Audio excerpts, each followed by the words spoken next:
Après la Méditerranée en 2010, Yvan Bourgnon et Sébastien Roubinet s'attaquent au Cap Horn.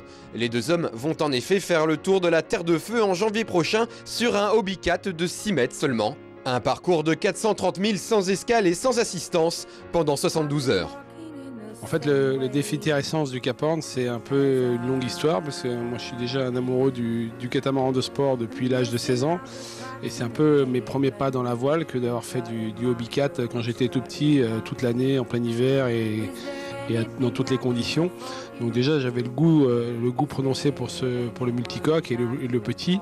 Et si professionnellement la chance m'a souri pour naviguer sur les plus gros bateaux pendant pas mal d'années, depuis 2 ans j'ai fait le choix de revenir sur les engins de plage, les petits catamarans de sport.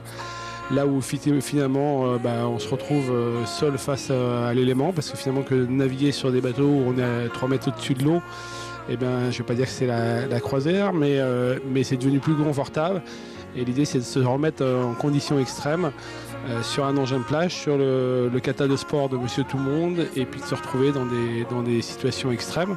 Donc le prochain défi Terre Essence, donc c'est en janvier 2012. Donc l'idée c'est de rencontrer un peu toutes les difficultés, avec le vent qui descend de la cordillère des Andes, qui peuvent souffler parfois à près de 200 km/h, de sortir dans l'océan Pacifique dans l'ouest, et donc d'affronter tout d'un coup des vagues de 6-7 mètres de haut de l'océan Pacifique, d'arriver au Cap Horn dans des conditions évidemment extrêmes où il y a 2 océans qui se rencontrent, des courants et une mer très hachée et très bouillonnante, et puis de remonter finalement dans l'océan Atlantique, qu'on espère un petit peu plus calme, et de finir dans le canal de Beagle et d'arriver à Ushuaia 2 à 3 jours plus tard. C'est quelque chose d'extrême, très court. C'est un peu, comme vous dites, la montée de l'Everest. L'Everest, ceux qui montent l'Everest, ça dure 1 journée ou 2.